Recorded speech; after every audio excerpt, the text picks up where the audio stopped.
High, hello, নমস্কার। কেমন আছেন সবাই? আশা করি খুব ভালো আছেন। আজকের ভিডিওটা হলো ঝটপট মাটন। হ্যাঁ, আমি ফটো অনেক দিন আগেই দিয়েছিলাম রেসিপিটার, কিন্তু ভিডিওটা আপলোড করা হয়নি।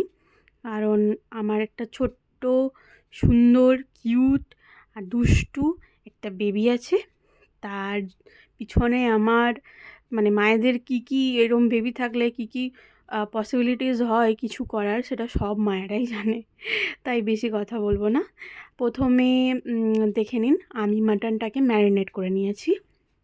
বেশি কিছু না, ঝটপট মটন যেহেতু শুনলেন আমার বেবি আছে, তো আমি এখন এমন রেসিপিস ট্রাই করি যেগুলো খুব তাড়াতাড়িভাবে হয়ে যায়, যাতে আমাকে বেশি খাটতে না হয় আর বেশি টাইমও যাতে আমার স্পেন্ড না হয়, যাতে আমি আমার বেবিকে সময় দিতে পারি। কারণ আমার বেবি একটু ঘুরতে বেশি পছন্দ করে, সব বাচ্চারাই সেটা করে।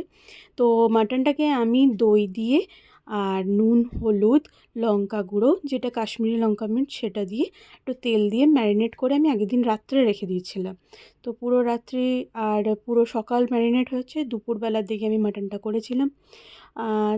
এরপরে প্রসেসটা শুরু। প্রথমে আমি খুবই অল্প তেল নিয়েছি, 2 চামচ তেল নিয়েছি, 2 টেবিল স্পুন। তার মধ্যে জিরে, গোটা গোলমরিচও দেবো, আর তেজপাতা, লঙ্কা কুচি, একটা বড় এলাচ, একটা ছোটো এলাচ, তার সাথে একটা বড় রসুন। হ্যাঁ, একটা রসুন দিলে এই মাটনটার মধ্যে খুব ভালো স্মেল আর টেস্টও আসে। তারপরে আমি 3 থেকে 4টে পেঁয়াজ মিডিয়াম সাইজের কুচি করে নিয়েছিলাম। সেটাকে ভালো করে ভেজে নিয়ে যে ম্যারিনেট করা মাটনটা ছিল সেটাকে অ্যাড করে দিয়েছিলাম। অ্যাড করে ওটাকে কিছুক্ষণ কষিয়ে নেওয়ার পর ঢাকা দিয়ে একটু হতে দিয়েছিলাম। তারপরে একটু মশলা আমি অ্যাড করবো এর মধ্যে আরও, যেটা হলো নর্মাল যে মশলাটা, যেহেতু আমি ম্যারিনেটে কোনো পেঁয়াজ, আদা, রসুন বাটা দিইনি, সেই বাটাটাই আমি এখানে অ্যাড করব। আর কিচ্ছু না, একদম সিম্পল, কুইকলি, কম তেলের রান্না, খুবই হেলদি। আর মাটন তো আমরা মাঝে সাঝে খাই, খুব একটা বেশি খাই না।